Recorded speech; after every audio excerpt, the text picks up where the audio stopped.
Socrates said, a philosopher king. I'd say maybe Dana, poet for president. Thank you, Dana. That was beautiful.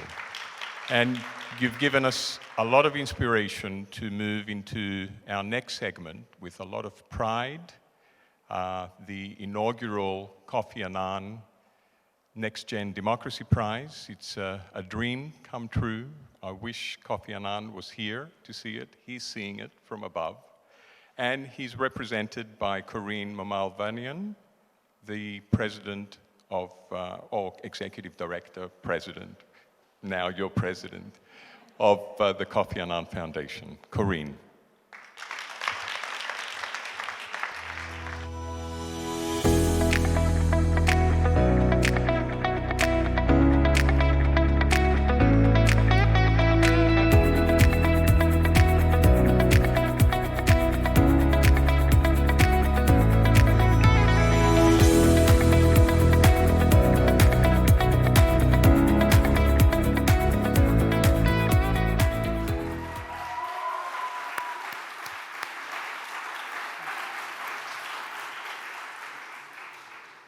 Dear fellow democracy advocates, dear friends, after 2 rather gloomy days, we gather here in this beautiful setting in celebration of a remarkable individual who has dedicated her life to a cause that transcends borders.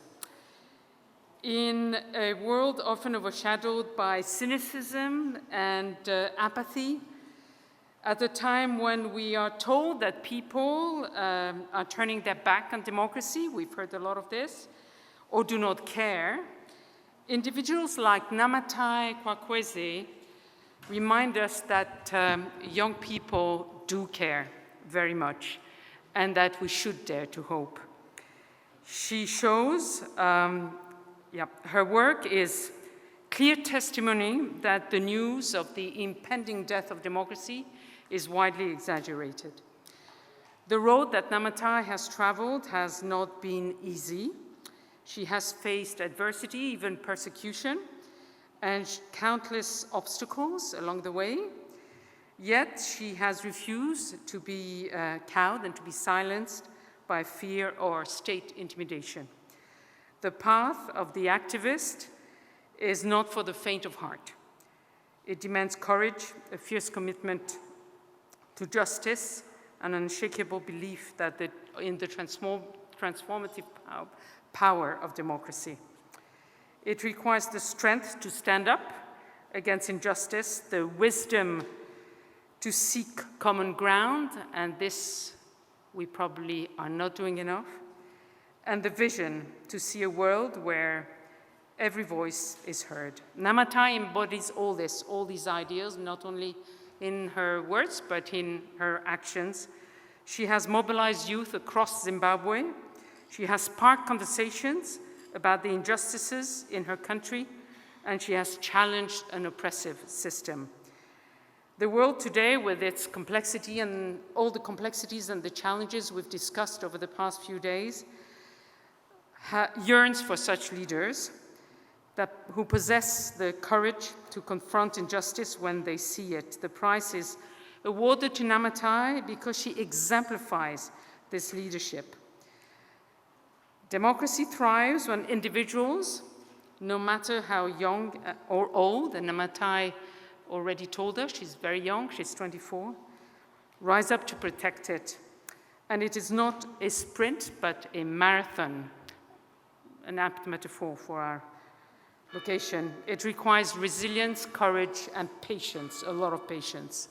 So I want to thank Achilles and the Democracy and Culture Foundation team for partnering with us on this, in this process. We truly value our partnership, Achilles. Let me thank also the Greek artist, Stefanos and Yannis Souvasoglu, who have made the beautiful statuette that you will see, who were so inspired by Namatai's story that they made a statuette specifically for her. And in addition to this special work of art, the prize comes with a grant, and we hope that it will help Namatai scale up her work, and with mentorship from one of our partner organizations. Let me thank also the selection committee, and that included in particular the Club de Madrid and the Atlas movement. It was a very, very difficult choice, let me assure you. Among the 10 finalists, they were incredible young people who are doing fantastic work in defense of democracy all across the world. Some of them are here today. I would like to recognize Andrew Regalado. Andrew, you should stand up. I think Andrew, who's American and is the National Grassroots Director of Country First Action, I think he's already impressed you very, very much over the past 2 days with his passion for decency and moderation in politics. Alejandro and Dua were supposed to be here, but I think they're not, unfortunately. But really the 10, they are. Fantastic. So stand up. Fantastic. Okay. I'm so glad. Alejandro Daly, who's Venezuelan, who's the founder and co-director of the Xenophobia Barometer, and Dua Mohammed, who's a Syrian human rights activist and defender. So really, I ask you to give a resounding round of applause to all these 10 finalists, amazing young people.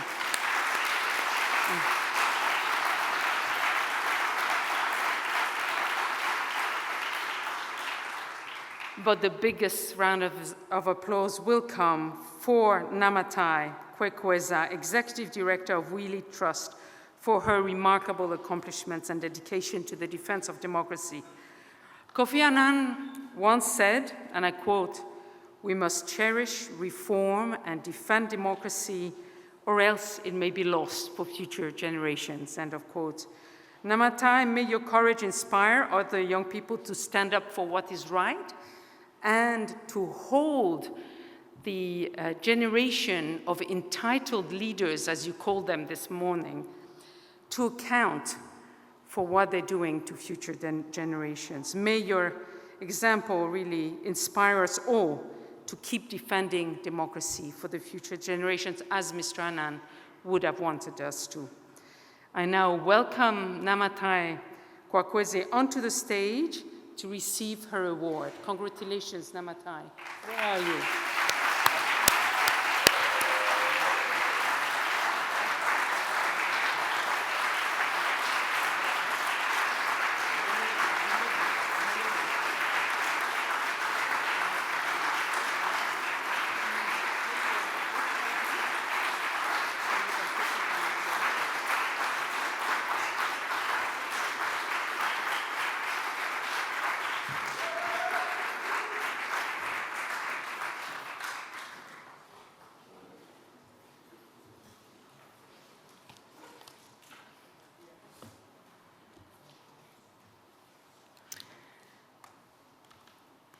Thank you very much, and a very good evening to you all, ladies and gentlemen, friends, comrades.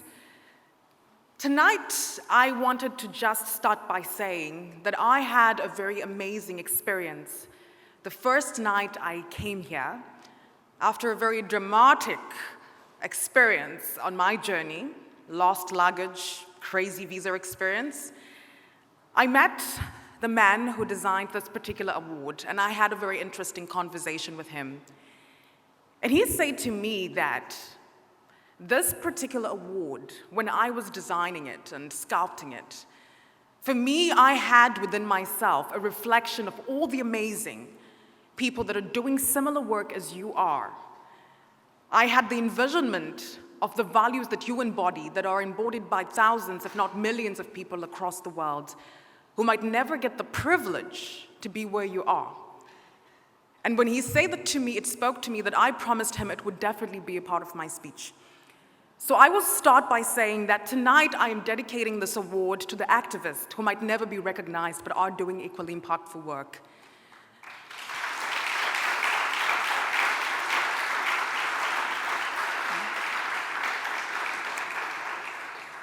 I dedicate this award to the activists who are in prisons, to the activists who have been persecuted in ways that we cannot possibly imagine, and particularly to the activists who have paid the ultimate price, the ultimate cost of struggle for democracy.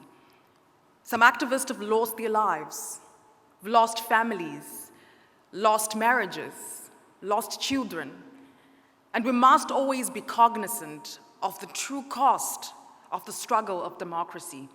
And depending on which part of the world you belong to and you live in, the cost might actually be higher, depending on what's at stake and the particular tyrant that is being threatened. The cost might be excruciatingly painful. We must consistently, in platforms like this, have cognizance and memory of all of these individuals, of past, present. Having said that, I will start by saying that stories are powerful. And tonight, I'm going to share with you a story, because I believe that all human beings love stories, and when I look at all of you, I can tell you are no exception. So the story is the story of a young woman. Her name is Nehanda Chirwe Nyakasikana.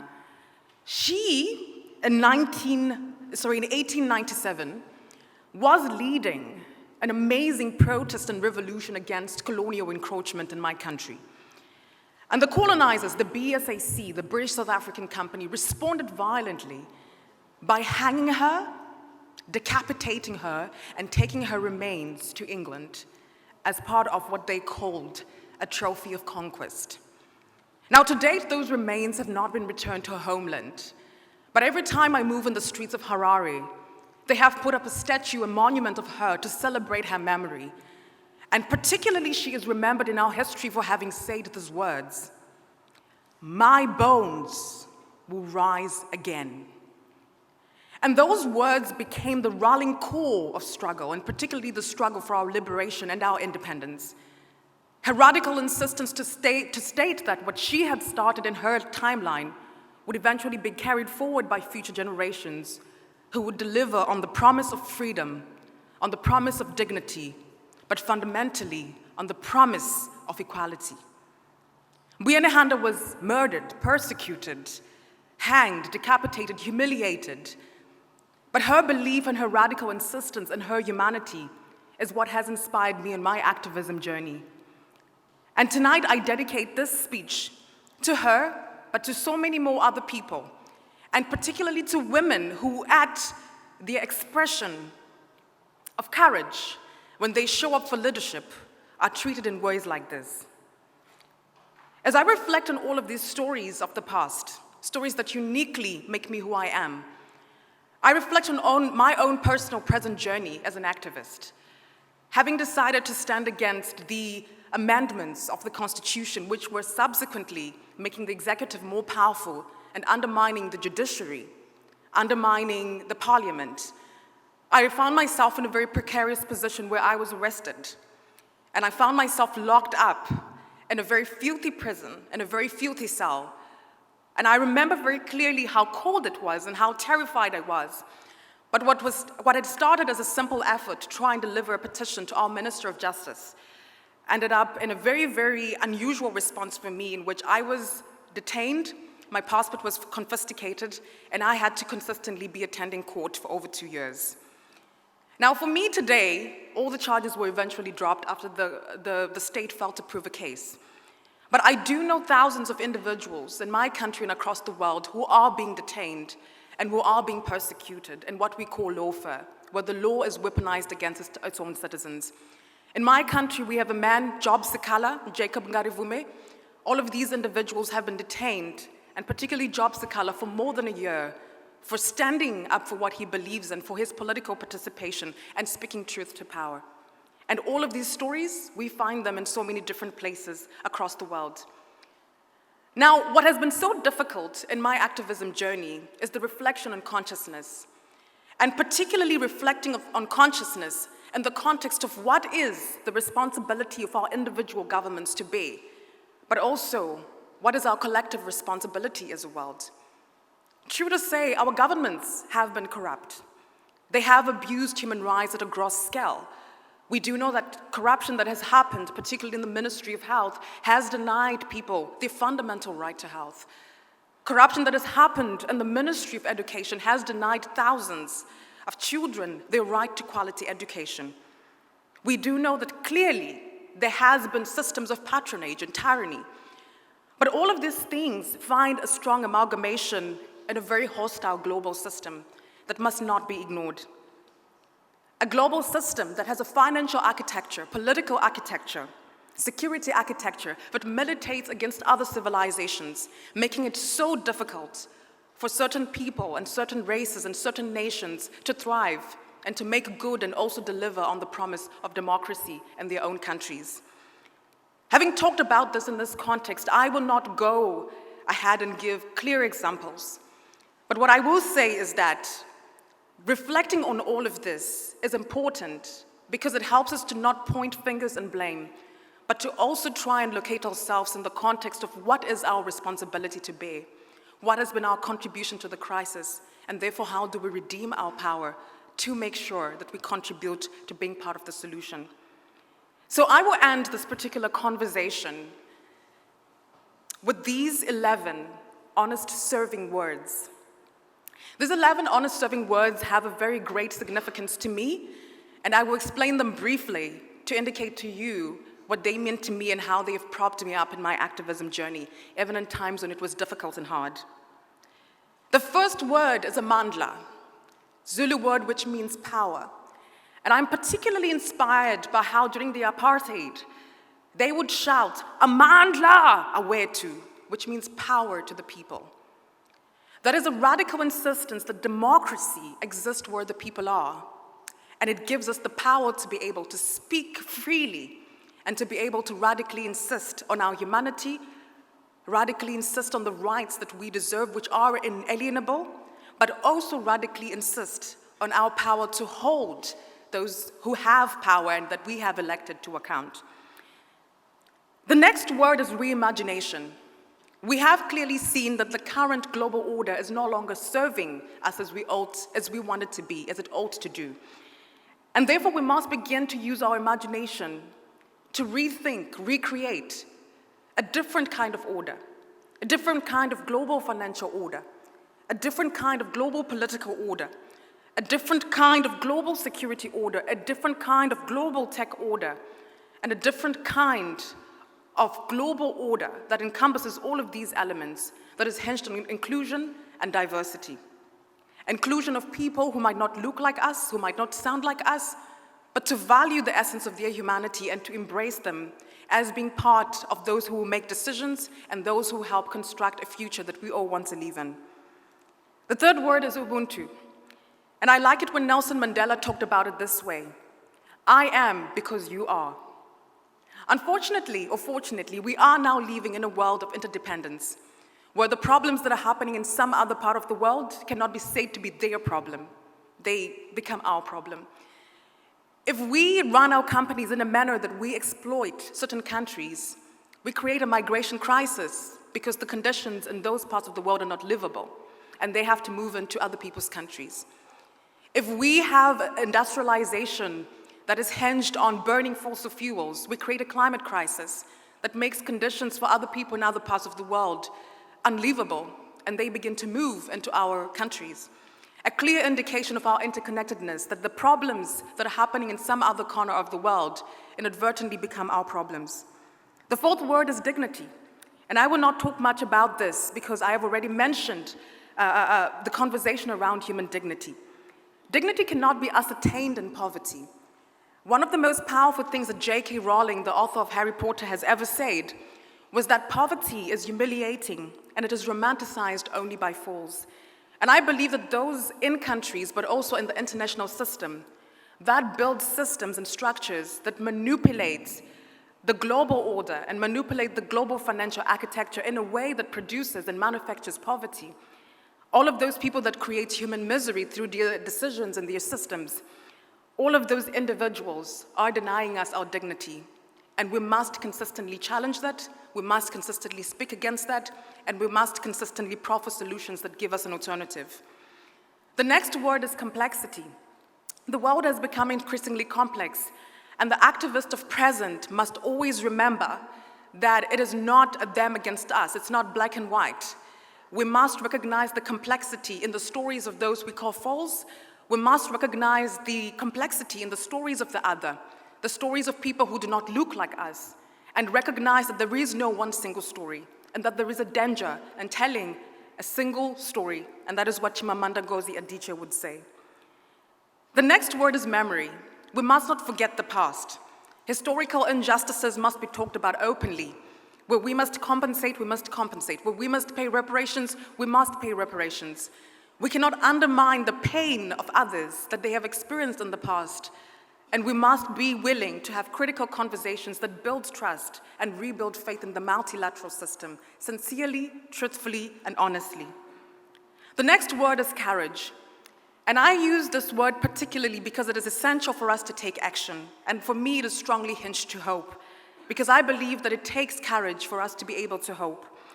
Maya Angelou, the great poet, once said, "Courage is the most important of all the virtues, because without courage, it is impossible to practice any other virtue with consistency." So as we embark on this journey, we must remember that those who deny us our rights can be extremely violent. Those who deny us our rights and build infrastructure that is exclusionary can be very hostile. But amidst all of these dangers, we must have the willingness and courage to still stand up for what we believe in, to stand up to the aggressors, to stand up to the agitators, to stand up to those who have a strong commitment to building systems that manufacture human misery. The eighth word is inclusion. Inclusion of youth, inclusion of women. I believe that whatever solutions we will proffer in the future must be youth-friendly and fundamentally feminist. The next word is hope. And in particular, Friedrich Schmitz once said that those who were seen dancing were thought to be insane by those who could not hear the music. I believe that hope is the music of our hearts. Hope in itself is what enables us to act. And those who are seen dancing in this instance are those who are taking action. And I believe that those who take action have within them a profound hope in the belief that their actions could inadvertently lead to something that is better than the present state. Hope is powerful. And I am particularly grateful that this year's theme was, "Do we dare to hope?" Because Barack Obama once wrote a book with the title, "The Audacity of Hope," in which he personifies hope as having an audacity, a nerve. And that is what exactly it takes to hope. The audacity and the nerve. The next word is sacrifice. And sacrifice is particularly so important because the struggle has a cost. And the alchemists believe that for you to gain something in the universe, you must in turn exchange something of equal value. Everything that we enjoy, the beauties of democracy that we have enjoyed in the last decades, have been the eminent results of the past sacrifice of past generations. We, in this timeline, in our generation, must also sacrifice. We must be willing to pay the price in full to have a world that is more inclusive and more democratic. The final word is future. And I will say this, that the future, ladies and gentlemen, is coming. It is coming, and that is a certainty. As sure as the sunrise, the future is coming.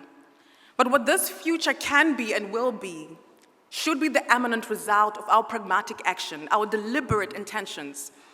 The future of democracy cannot be a thing of circumstance or chance. It can only be our radical impression of that future through our imagination, but also our actions. P. Drucker once said that the best way to predict the future is to create it. And all I will say is that each and every one of us sitting in this room has the power to create that future. All of the activists organizing across the world are creating that future through their actions, and we cannot retire our faith to tyrants.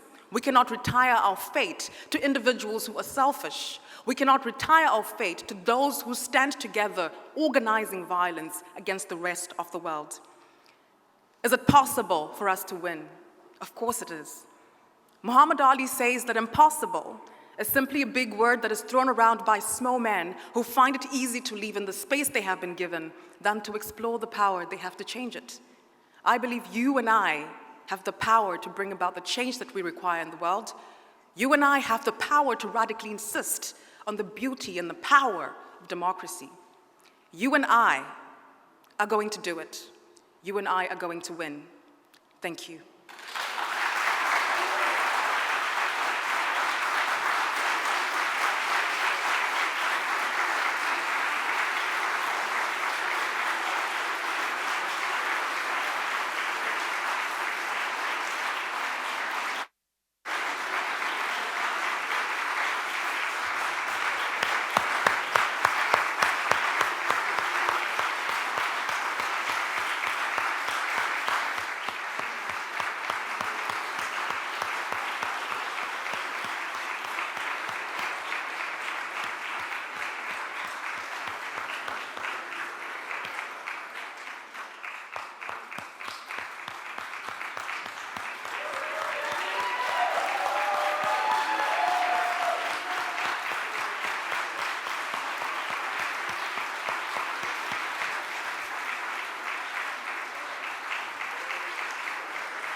Well, our dear Namatai, may you inspire us in this way for many, many, many years to come in our quest to help democracy evolve. With you, we can do it.